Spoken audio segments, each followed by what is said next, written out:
Welcome to CFL Talk on the Road here in Vancouver for the 111th Grey Cup between the Winnipeg Blue Bombers and the Toronto Argonauts. The 2024 Grey Cup is a rematch between the Argonauts, who won in 2022, and the Bombers, who lost. That was a very interesting finish to that game. I found myself in the tunnel while that game ended. We're here in the Vancouver Centre East, where there's a lot going on. We've got everything football. We've got all kinds of stuff going on, lots of stuff for the kids to play, and also other football enthusiasts. Later tonight, there'll be parties going on everywhere in here. And this morning, to start what happened, we woke up this morning to a horse in our lobby. Well, the horse was there last night, too. Was it? Yeah, as we were leaving the hotel to go to the awards. So I've never seen the horse before. I have. I've seen it in the Royal York a couple of times. That's what makes this week so special, is that a couple of things. One, the traditions continue, right? You get the horse in the lobby. That's something that's a staple here at the Grey Cup. And then you get, looking around here, it was busier when we first got here. Now it's getting later in the day. People are getting ready to go home. Or the transition from playing to playing. Yeah. And dancing and stuff. I've never seen so many zip lines in my life. Oh my goodness! We came There's here. One right here, right beside us. I didn't even realize that. We came here. We landed on Tuesday night at 9 o'clock local time, midnight Toronto time, where we left from. And there's a zip line going over the water. And a few of the reporters were walking by, and all I heard from all the reporters, not on a bet. I'm not going on that thing. And I'm a swimmer, and I'm not going on that thing. Yeah, I know. I said I can go. If I did want to go to the wild, I'll just go myself. I don't need a zip line to take me in there if something goes wrong. Then last night, they installed another zip line along the road, on top of the road. So if you want to land on asphalt or water, you got your choice. So there's a lot. And then if you want to do it indoors, you got here just to the left of us. It's right there.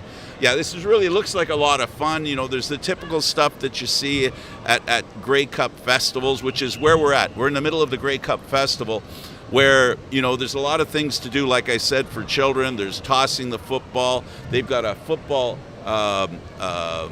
machine that kicks the ball out, and people are diving. You got the goalposts here if you want to do some field goals. They got everything you could think of at a festival. Like, we've done the last two in Hamilton now. The first one was during a pandemic. Yeah, they didn't have this stuff. The second one, I didn't notice this as much. It was still not back to normal. It still wasn't back to normal. But now this is what you expect at every Grey Cup festival, and it's a lot of fun. And later there'll be dancing parties. The teams put together stuff. Their fans, they're going to go to the Argo party. Okay, let's go to the Argo party. And to be totally fair and straight, the Rider Pride and the Elks. The Elks room is always a big. The Edmonton one, oh my goodness, it's just awesome. There's a lot going on, and the East Coast is represented as well, as it is every year, and has been for the last some 25 years. So this is the fun part. But last night, David and I had a chance to go to the awards ceremony, and the fun part is when they give us the winners. And then they tell us you can't go nowhere, and if you go to the washroom, you got to leave your phone here. Locked down. We're locked down. You can't. We knew we had to wait to talk about who actually won.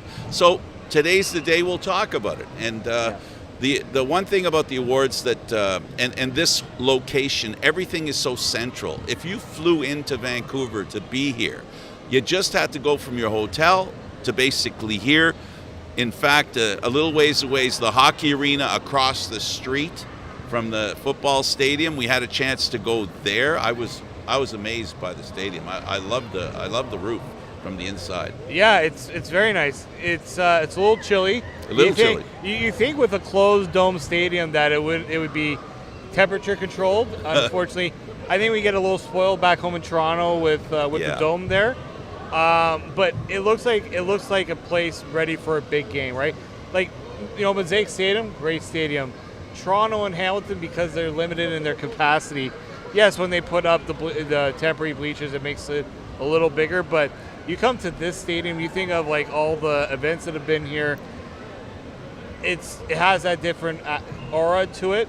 But no, and what I do love about Vancouver, just what I've noticed is everything you just said. You walk 2 minutes, you're at the convention center. You walk 20 minutes, you get back to your hotel. You walk 15 minutes, you could actually probably get to the stadium in about 20 to 30 minute walk if you don't want to take transit. But there's also transit that gets you right. Like I can see why they really wanted to have it here with once they got the ownership group intact. But I'm like, what took so long to get it here? No kidding. And then of course you're on. Basically, we get a ride from shuttles, and David goes, Frank. What, David? What? There's a Costco beside the stadium. We haven't even gone to the Costco yet. I'm like, we gotta stock There's up. snow-capped mountains, like you can see them, and he's worried about going to Costco, not to the snow-capped mountains. You really want to go hiking up those No, mountains? I don't. I was blowing smoke. With his knees, too. With my knees, I wouldn't make it to the bottom of the hill. I'll say this. It's very... Sir, for the older CFL fans, I think they appreciate that everything is close by. Yeah, absolutely. And you know, when we landed, and I make the joke, but it actually is true, I was in the airplane trying to look to see, because I love being in an airplane and seeing the scenery, right? And I'm looking, I can't see nothing. All I see is clouds, in the middle of clouds, and you can see you're flying through a cloud, and I don't see any land. And in the distance, I see a couple of lights, and I'm looking. The first time I realized I could see the ground was when we hit it with the tires of the airplane. And I'm telling you, when people didn't clap when they landed, because I think they were in shock and didn't know they could clap, because it was an interesting way to land. I've never landed like that. I've been in some pretty hairy landings, but that was fun. That was fun to see Vancouver. And then this morning, David woke up and I said, David, go to the window. He went to the window. He looked out the window. I said, look up. And we saw the sky. That's the first time we've seen the sky in three days. Yeah, I know. It's the weather here. That's the only thing about Vancouver is I was told you deal with a lot of rain. They didn't lie. Pack for wet weather. But also a little damp and cool here too. But I mean, I think you take that over minus 30, minus 40 degree weather too. So we were talking, and I said to David, it'll be funny. We'll probably they give you a little gift pack. Nothing really extravagant from the CFL. And I said, they'll probably give us a slicker or an umbrella. We opened up, there was an umbrella in it. Well, thank you very much for providing us with an umbrella. I guess they're trying to tell us something, and it held true, I guess. We haven't used the umbrella yet because the service here has been great. The shuttles from the airport to here, we've been treated really well, really like it, and it's a lot of fun. So where we are specifically right now is we're in Radio Row. Radio Row is where all the broadcasters, whether it's podcasts, streamcasts, radio stations, they're all here. They can all hook their stuff here, and they do their broadcast from this location. Yeah, and it's usually something that they set up every Grey Cup because they want the content. People want to play, and it's different to do it in a studio or different to do it in like a little room. It means something else to do it where everything else is happening, right? Where the action is. You can't be doing a show like this. Usually, Frank and I are not even usually doing our show together. Yeah. Usually, he's in his little office. I'm in my office, and we're doing this over computer screens. And to be doing it in person, I think it just adds to the ambiance of what we're doing here. So the biggest thing that happens so far, there's a lot of stuff that's going on in the practices. You get to interview all the players, the coaches, all that. Last night we went to the CFL Awards, and a great night, a lot of great football players being congratulated on wonderful things, and other people outside the football, basically celebrating all the Canadian Football League and all the partners in the Canadian Football League. We'll talk about the players, and I guess we have to start with the most outstanding player, who happens also to be the most outstanding Canadian, Brady Oliveira. Yeah, just, a player that has really become a star in this league. He's been a star the last couple of years, right? Back-to-back most outstanding Canadian, finalist for the most outstanding player last year, gets it this year, and he's a player that really truly, and we heard about it last night, really truly prides himself in being the the leader, right, of all, the face of Canadian football. It's been a while since I think we've really had that. We've had good Canadian players, but to have one that's at the top of the league in terms of his play, there's no doubting he was going to win both. And funny, he's only the fourth player to win both. And the last time was 11 years ago with John Cornish. Exactly. I think it truly speaks to how a special talent Brady Oliveira is, and just how difficult it is for a running back. Let's not remember, he is playing the hardest position it is to really have an impact every game, because the CFL, everybody wants to see the quarterbacks play, right? Everybody wants to see, the 300-400-yard passing games. The running game tends to get put to the wayside, in the back burner. Brady Oliveira changed that in a lot of ways. It changed years ago. I think Andrew Harris kind of changed it a little bit. Cornish. And John Cornish did. But those, as Brady said, you have to go up against Americans in those situations too. And the other thing is doing it as a running back. Most people expect, and usually it ends up happening, that a quarterback wins the award, the most valuable player. Canadians more and more are becoming more proficient in playing this game really well. The commissioner in his speech talked about, you almost are tempted to say that you don't need, to have the Canadian rule. You almost don't need it. But Brady immediately, when I talked to him about that, he said, nope, got to have Canadians in here. We got to have the ratio. We can't change that. And Brady's very high on promoting the game and promoting children to play football. He wants to be a good example to them. And you know what? He's a really hardworking guy. He is what he is because of the work that he does. He is, and you listen to him defend that Canadian ratio, where I think then it becomes too easy to neglect. Not even neglect the Canadian talent, but one thing that the ratio does is it puts a premium on that talent. It makes you realize not only to get Canadian players up here, but it means more to get those Canadian players that are actually going to have an impact each and every day. And that's something that was missing. You see the teams that aren't competing each and every year, they don't have those impact Canadians in those impact positions, because the CFL draft, my biggest thing about it, what I didn't like about the draft, was it was just a way for teams to just add offensive linemen, defensive linemen sometimes, just filling up his roster spots, not truly going after the best Canadians that can have an impact on your team. That's changed. It's changed because now you realize not only do you want to get the best Canadian talent, but that the Canadian talent is actually getting better. The Canadian talent is actually able to go toe-to-toe with the Americans. We heard, I hate to jump a little bit here, but Nick Anderson, right, the Rookie of the Year, he comes in, he says, there are guys up here that could compete with some of the guys who play down south. Now, he's not saying that they all can make the NFL, but they can give a good run for their money for some of the players that do play in the NFL. And these are some of these players that don't get the level of, development, the level of, coaching that they do down in the States. And the fact that they're, how far the game has come to make that close the gap on the talent gap a little bit. Yeah, Nick Anderson is an Edmonton Elk, and he represented them really well in winning the Rookie of the Year. We in Toronto, it was a tough decision.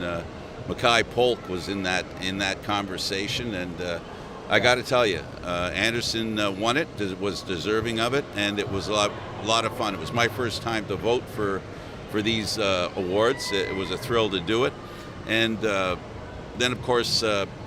One of the big things about the awards is what we heard throughout every time the award was given. The next thing we heard was, I would basically heard it, or we knew it was in their hearts, I wish I could be in the Grey Cup and win that instead.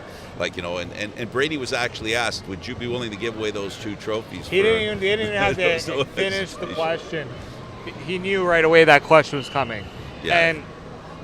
And again, the individual awards means a lot. It means what it means is it sort of solidifies the ground. It's a way to show these players appreciation for what they've done, But for them, football is always that team game, because you heard a lot of them talking about, if it wasn't for my teammates, I wouldn't be here. If it wasn't for my coaches, I wouldn't be here. If it wasn't for the support from the team, I wouldn't be in the position I'm in. I think that's what makes these awards special, is that there are a lot of sacrifices that these players make, right? Some of the American players, they leave their families. You hear Jason Moss. 6 months a year. Right? You hear Jason Moss talk about, the long days as a coach, right? It doesn't just end with practice, it's prep. It's meetings, it's all those things. So it's just one of those things where you have to understand that football, there's a lot of sacrifice involved when you're playing this game. Yeah, you love the game, and it's a game that basically demands a lot from you, and to arrive at the place where you end up winning an award, you really are. It really is something that you win an award, because it substantiates the hard work that each of these players, coaches, and individuals outside of football that get awards as well. Roland Milligan was the most valuable offensive player of the Saskatchewan Roughriders. He was very thrilled with winning, and he was a little. You could hear the competitiveness between the positions that players play, and his thing was, well, DBs hardly ever win the award, and we think we're a little handicapped. That was a little shot over the bow, and of course us, the media, we're in front of him, so he's basically telling us that you guys don't give us a shot. Well, he got a shot and he won it, and well deserving of it. One of the reasons why the Saskatchewan Roughriders had a better season than people might have thought they were going to have. Yeah. And Corey Mace is the perfect kind of coach for a player like Roland Milligan. It is, and you speak to when you go get a new defensive coordinator, there's a learning process. Things change. Language of the defense change. How you play, the techniques. There are a lot of changes. But at the same time, these coaches will also want to play to their players' strengths. I think that's what something like a Corey Mace, that's what he prioritizes. He wants his players to play with them what they can do. Go to their strengths. And Saskatchewan's defense has always been among the tops in the league. And I think it just it's nice to see a player like him, like defensive backs. I always say defensive backs have the hardest jobs out of all the CFL positions. You have a receiver running at you with a head start, and you got to stop these receivers. It's not easy. And you think about the West Division too, right? These guys got to go up against guys like Kenny Lawler a few times in a year. Not an easy feat, especially in Saskatchewan. They're like, I do like that a defensive back did win it. I voted for him as well. I felt that you look at the season he had, the impact that he had on that team from that position. Usually when you look at Defensive Player of the Year, it goes to a guy like, Matthew Betts, who gets all this, sacks, right? Or you give it to the guy on the linebacker who gets a lot of tackles.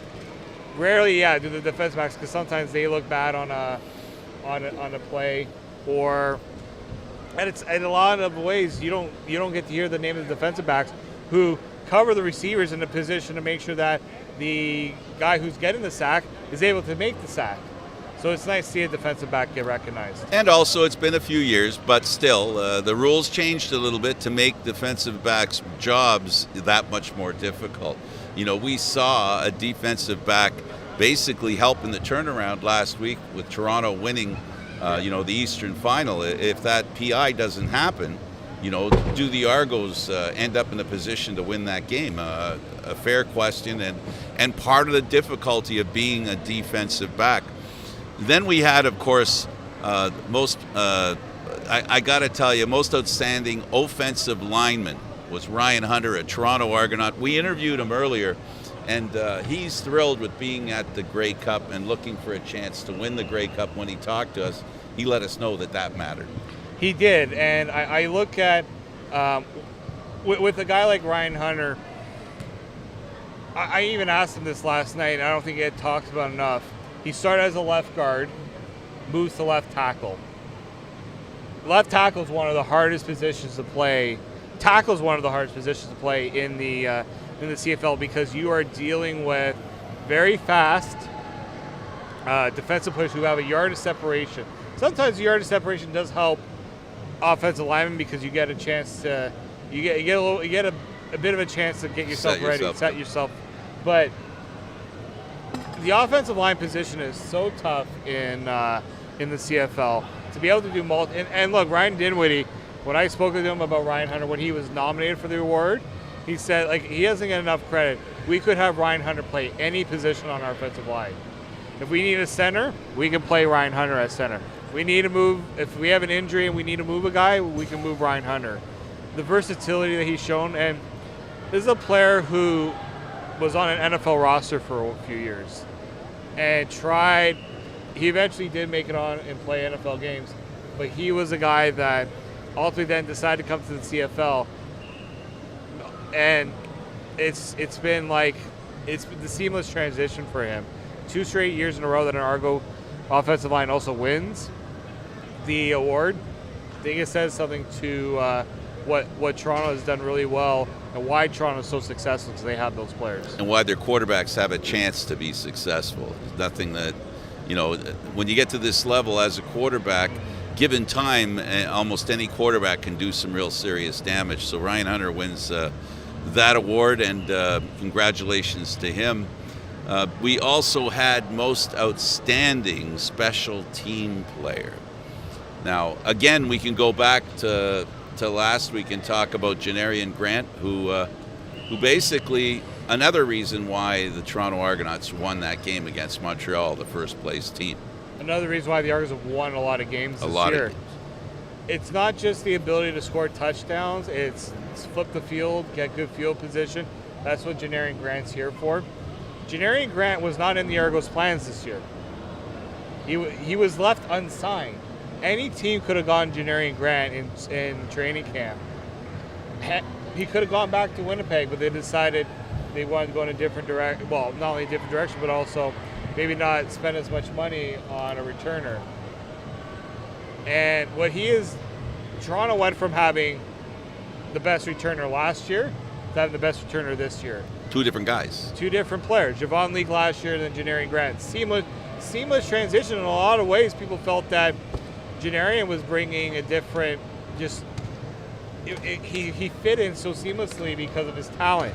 Also credit to Mickey Donovan, the special teams coach, and what he's been able to do with the return game there. Because there's a reason why he's been so successful. They have a really good system there in Toronto, but yeah, when you look at why certain CFL teams have had success, again, it's having those all 3 phases, putting the importance in all 3 phases. Yeah, and we're going to talk about the game coming up here with Toronto and Winnipeg for the Grey Cup. One more award, and this is the award that sometimes I refer to it as the staggered award, and the winner this time was Jason Moss of the Montreal Alouettes. One would think that last year would have been a better year for him to win it, but it seems to me sometimes the votes lag behind, and that's what I mean by that. He won this year, and there were a lot of people who felt, especially in Saskatchewan, who felt that Corey Mace maybe should have won it. But that could be the staggered move for next year, if you will. He's put votes in the bank today, this week, or this season that maybe will be returned next year. But for now, Jason Moss took a team last year, and I think they won the Grey Cup. Winning the Grey Cup and then coming to start the next year, you've got a pretty big target on you. And he was able to bring his team, injuries to Fajardo, some key injuries, some key departures, and still they finished first. But as usual, finishing first in the Canadian Football League doesn't get you much. You still got to play the games, but he did a great job this year, and he was well deserving of the award. Well, I mean, last year, unfortunately, I had to go up against a coach that went 16-2 last year with Ryan Dinwiddie.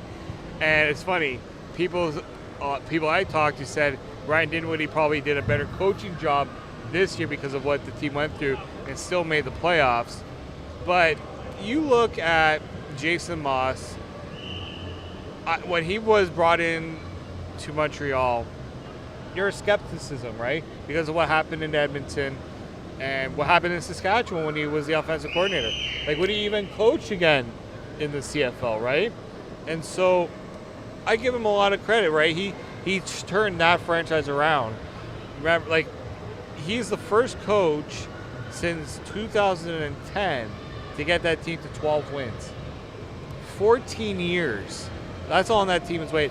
First division title since 2012 as well. That city has needed a bit of stability, and he's a perfect example of a coach that understood I need to get out of my own way, I need to change, and I also need to put the trust in my players. He's got a lot of work to do going forward because there's a lot of question marks with this Montreal team, but they've built a good foundation there. I think they got a good collaborative effort there. I talked with them after the Grey Cup, and here you hear Danny Machocha talk so much about what Jason Moss was able to do, despite a lot of the uncertainty that they were going through last year. I think being in a more comfortable position this year, having the confidence of the Grey Cup win, it really has put Montreal in a really good spot. The difficulty now, and where coaches make their money, is maintaining that level of success. Yeah, and it's not easy because, quite frankly, the more success you have, the more challenges you have in meeting the cap.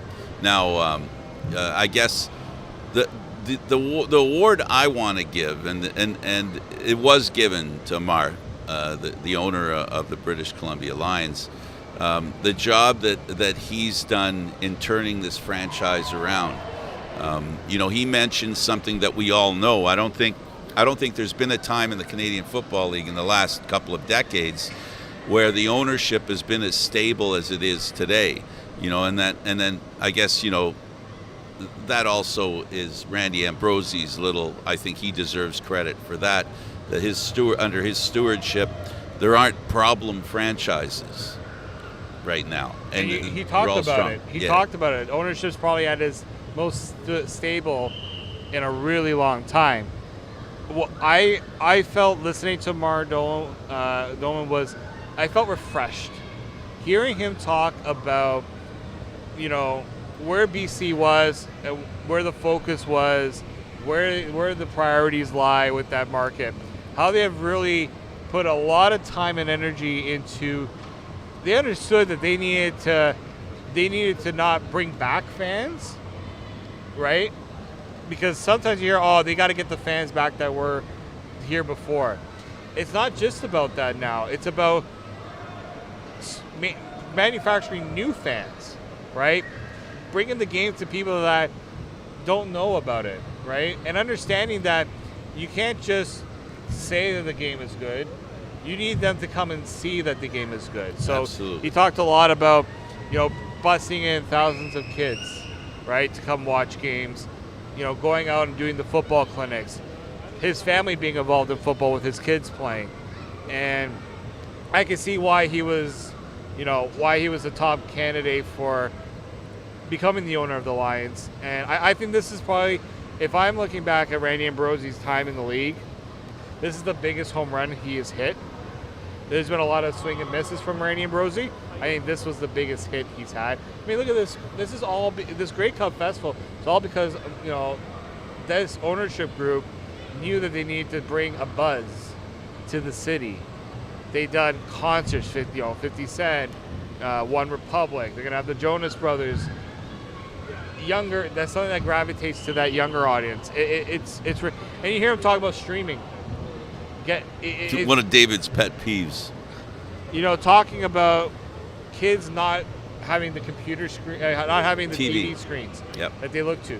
They're all on the phones. They're all on, tablets and whatever. That's where we need to put the focus. And I love that he said that. It was the most impressive thing I think I heard that night. And yeah, he's got a lot of things he's gonna have to work on with his actual team and how they're playing his stuff. And hopefully, you worry sometimes when an owner gets too involved in those things. I think he's also trust the people that's working. We'll find out. We'll find out. But yeah, I mean, I would like for other owners to see what he's doing seeing the success that this market's having right now, and understand if they do even half of what BC has done, they're going to see improvement in what their product they have. So Amar Doman, the owner of the British Columbia Lions, wins the Commissioner's Award, and actually the Commissioner is the benefactor of an award kind of for bringing him in, as you said. Yeah. So it's kind of a symbiotic award, really, because his winning the award shines brightly on the Commissioner's decision to bring him in. Yeah. We do know as well, if I can, here we go. Stephen Shamey, recognized with the Hugh Campbell Distinguished Leadership Award. Just some honorable mention here. He's come from, thank you, the CFL.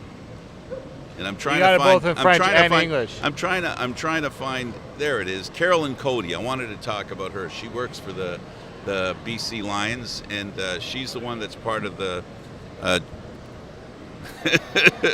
Sorry, the technician takes over. Producer. The Jane Mobby Tribute Award, and she talked about promoting the British Columbia Lions, BC Lions, and she's done a great job, and she gets an award for it. And she told everyone there that you ain't seen nothing yet.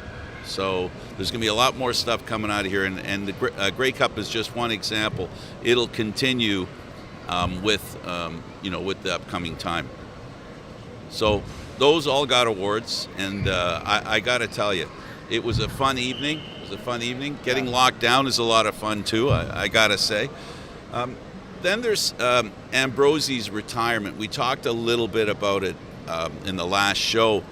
His retirement, comes at a time that offers the new candidate 2 years before they have to negotiate the new deal and the TV deal and the CFLPA agreement. So at least the new person's going to come in, whoever they are. They're going to get some runway to be able to head towards a successful, step in the future of the Canadian Football League. One of the things that Randy Ambrosie was called to task on is he hoped to double the income of the league, right? It didn't quite happen. They fell short.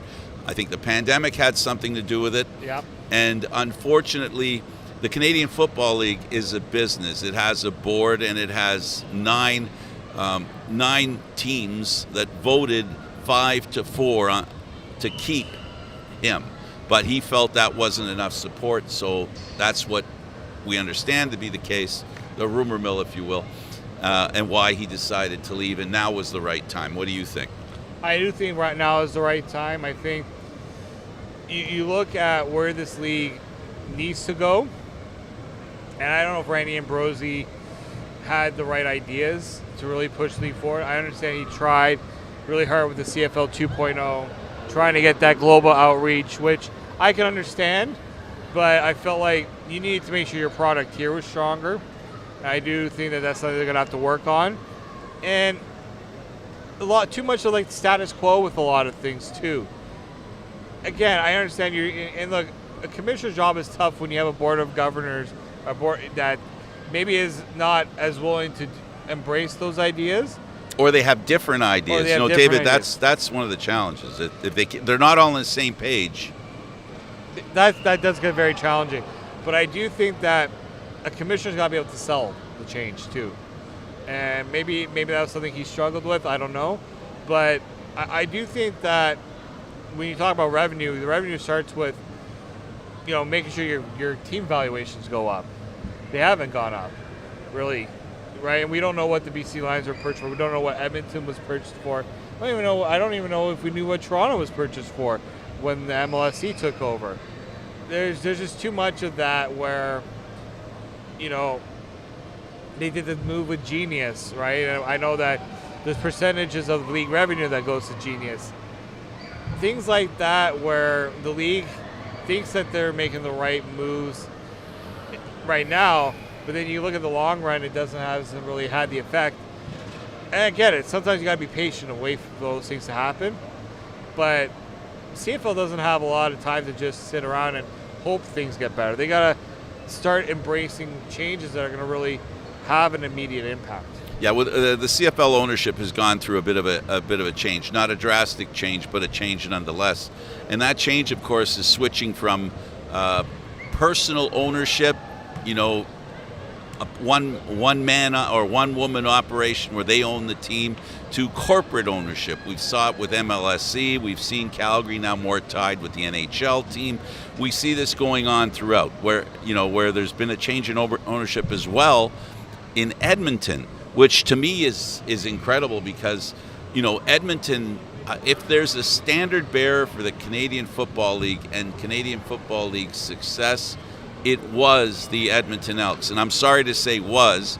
They're trying to get back there again, right? So now they've got new ownership. So there's a new thinking process that has to be accommodated. And unfortunately, Randy Ambrosie has made some decisions, and now he has to live with those decisions.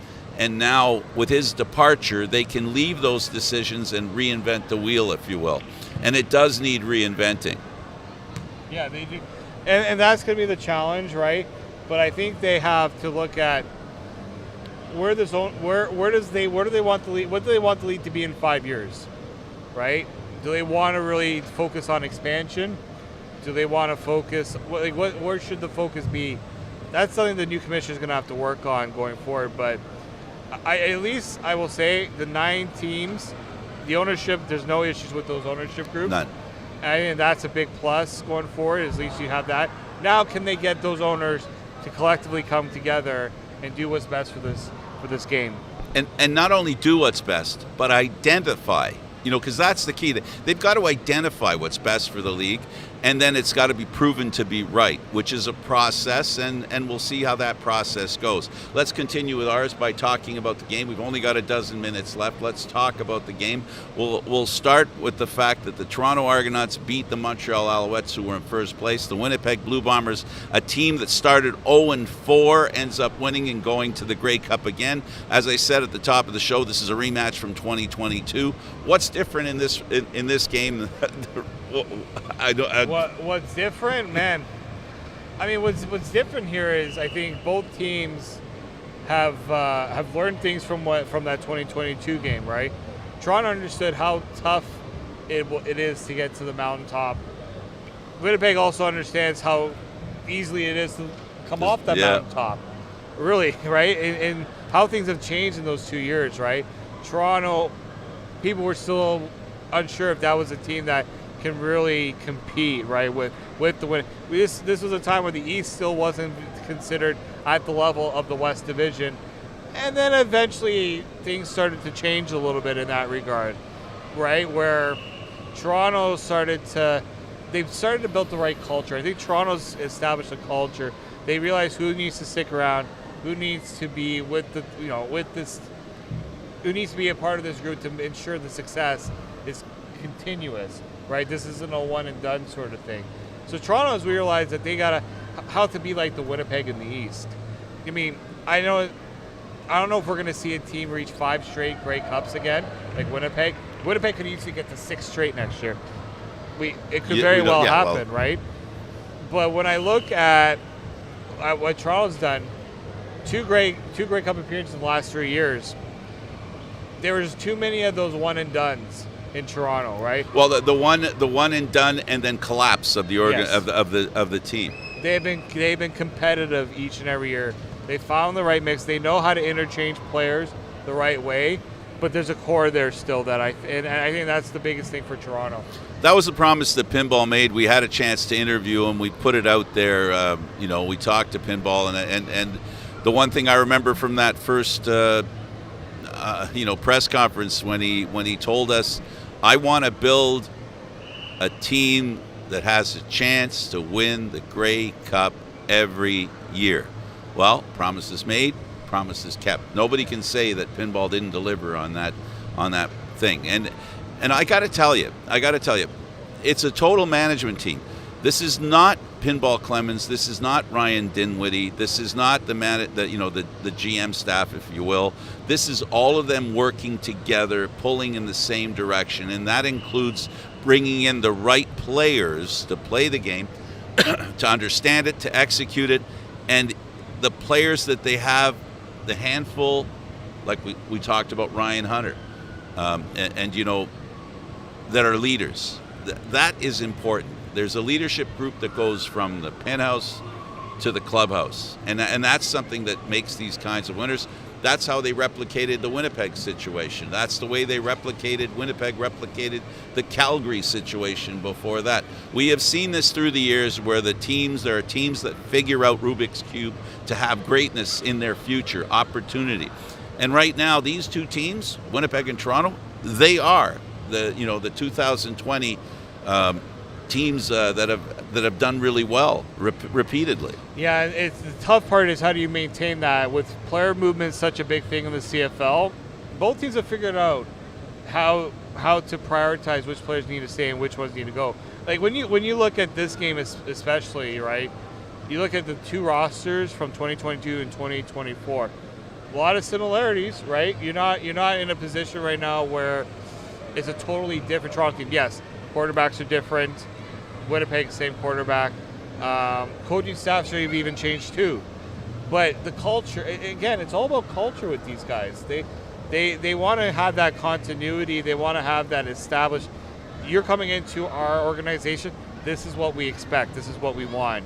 So, you know, I think when teams go through tough times, like Toronto did this year, it's that established culture and identity within the team itself to say, yes, it's a tough situation we have to go through, but we've prepared for this. We have established the right way to respond and not let outside issues creep into what we're trying to accomplish. Yeah, for example, in the quarterback room in Toronto, the plan that comes out of that room and that the play caller, Ryan Dinwiddie, the plan that he puts together for the most part is the same plan for all the quarterbacks. It doesn't matter who goes under center. Now, needless to say, there are advantages and or positives that players can contribute, that a quarterback can contribute, but the main plan is the same for all of them. And that consistency, I think, is really important. And I'm going to take it another step further and talk about what are the advantages for Winnipeg at under center and those for Toronto. Toronto can say that they have a quarterback that understands the system, so it's not so bad, and it's not somebody who's inexperienced. Arbuckle knows the Canadian Football League, and he's worked with Ryan Dinwiddie for a long time, so he has a lot of runway for him to understand what Ryan wants him to do. One of the advantages that Toronto has against Caleros and the Winnipeg Blue Bombers is he's pretty fresh. Arbuckle he's been only sacked once all year, yeah. Right? The opposite is true with Caleros. So, you know, they've got to keep him clean. He has a little more wear at this time of the year. So that maybe softens the advantage that we all know Winnipeg has. I don't know how you feel about it. I'll say a couple things to that. Yeah, I think with Arbuckle, Dinwiddie knows that if he wants to have any chance in this game, Arbuckle understands what he wants to be done. It's a more of a seamless transition with Chad Kelly out to go with Arbuckle because he knows that he can execute the offense more so to hit what he wants than, unfortunately, with the Cameron Dukes. That doesn't mean we won't see Cameron Dukes. There could be a possibility. It doesn't mean we won't see him. There's no guarantee. Yeah. In a Grey Cup, you're doing whatever you need to do to win the game, right? With Caleros, we know how good he is, but you know, in talking with him this week, I think in a little bit of the back of his mind, he understands that he's got to play a certain way because of the way Toronto gets pressure on him. And in Toronto's case, they're hoping that what they've been able to do in those two games early in the year plays in the back of his mind. Oh, if I don't get the ball out quick here, if I don't make the quick play, I'm going to find myself in a position to get sacked. I don't think they're in his head, but as the game goes along, and if that happens, if you start to see Toronto get pressure on him, you're gonna be worried. If you're Winnipeg, you got to worry that that's going to overwhelm him a little bit, and he's going to maybe make the mistakes that you don't really expect Collaros to make. It happened last year in the Grey. Like, Zach Collaros didn't look like Zach Collaros against Montreal last year. No, he didn't. Right? The mistakes that he was making weren't what we expected. So if your team went up against Zach Collaros, you need to throw him off his game. And you need to do it early. Because if Zach Collaros is locked in early, and that's going to be Winnipeg's. We were talking with that's even if you have to do some short passes, quick, out of his hands quick, get him into the game. Because if he's struggling, if he's not getting completions, if he's getting sacked, it's going to be tougher for him to get himself going in the game. The game for Toronto is to get to Zach. The game for Zach is to toss the ball and basically tire out the defense, because if he throws the ball quickly, the defensive line, the defenders have to still run their patterns, if you will. They still have to do their job. So even if they don't get a play on it, they're still using up energy. So that's what Winnipeg's going to try and do, is tire the defense. On the other hand, Toronto, in their treatment of the Winnipeg defense, for the most part, is going to be about the same thing, because Arbuckle's going to have to throw quickly when he's throwing. But the real key, I think, for Toronto to wear out the defense is get a successful running game going. They're going to need Kadeem Carey to carry this team for a time in this game. I don't even think it's just running the ball. I think in the passing game too. Absolutely, to set the passing game up. You don't have to go for deep shots all the time against Winnipeg, because their defensive backs are so good, they can stay with the receivers. Don't be afraid if there's if you're on a first down and there's only a 6-yard check down to Kadeem Carey, take the 6-yard check down. Try to chip away at this defense. That defensive line, you gotta play physical against them. Run Absolutely. the ball. Unfortunately, in the last game they played against Winnipeg, Kadeem Carey was taken out in the first half with an injury. He was averaging 7 yards a carry in that first half. He was finding ways to get into, cut into that armor of that Winnipeg defense, right? Their defensive backs are so good, you have to almost not make, you don't want them to be a factor early. Make them try to come in, right? They have to respect the run. Absolutely. And I think they will definitely respect the run, because they know with Arbuckle in, and with Carey's going to be a big part of it. But you got to get the other guys going. Deonta McMahon, get the speed. You have to get speed against this Winnipeg defense as well. I was watching that game with Saskatchewan, and it's like H.E.R was breaking for some big runs, but because they were down, we don't want to see Trevor Harris throwing the ball 4 times. A game like this for Nick Arbuckle, you don't want him throwing the ball. If he throws the ball more than 34 times or around 30 times, then you know the Argos have a problem, that the run game's not working. Run game isn't working, and you also want your defense to not be put in disadvantaged positions where you're going with quick 2-and-outs. That means your defense is out again. We are unable to get we get a first down. Now our defense has to come back. They're more tired, and Winnipeg's going to take advantage, because Toronto has struggled with coverage. Kenny Lawler can get some big yards on Toronto, and the defense is going to have to play one of those bend, don't break. If we might allow some big plays to Kenny Lawler, we just can't let them be for 6 points. We got to let them be the ones that are scoring field goals instead of touchdowns. A couple of things before we go. Janarian Grant, former Winnipeg Blue Bomber, a key factor for the Toronto Argonauts, a guy that can make a difference. They've got the advantage, I think, in special teams. They do. Winnipeg has the advantage at quarterback. They have advantage in the pass coverage. Toronto's got the advantage, I think, in the receiving pass core rush. And the receiving core is pretty good. The problem is, I think Winnipeg has fewer questions. And Brady Oliveira, you always talk about keeping them out of the game. You can't. You got to make Zach Collaros a non-factor. As much as possible. And the best thing that the Argos have going for them is, I think, they have proven this year the ability to make the big play. Out of all 3 phases, big play offense, big play defense, big play special teams.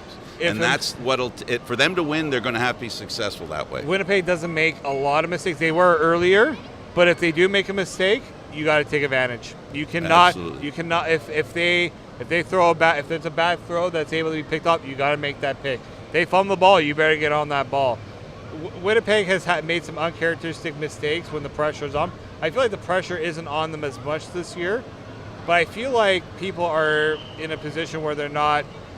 The Toronto Argonauts are going to feel disrespected because they're going in with the backup quarterback. Yeah, and it's what is it? What was the line? 9.5 Nine and a points? half. 9.5 They're gonna want. points. They're gonna have that prove people wrong attitude. Winnipeg's gonna have to have that. We're not worrying about what happened the last 2 times in this Grey Cup. Bulletin board info right there. Yeah. That's going to be there. Well, look, it was fun being here. If you're in the Vancouver area, come check out the convention center. There's a lot of great stuff going on. And if you're not, you've got a great football game to look forward to on Sunday. It'll be 3 o'clock, because now we're interested in time difference, right? Yeah. We've become educated. 3 o'clock local time, 6 o'clock back home in Toronto. Thank you for joining us here. This has been CFL Talk with David Morassutti, Candid Frank Stanisci. Thank you for watching. We'll see you again. We'll be back from Vancouver. Just don't know exactly when. We'll surprise you. Thanks for watching.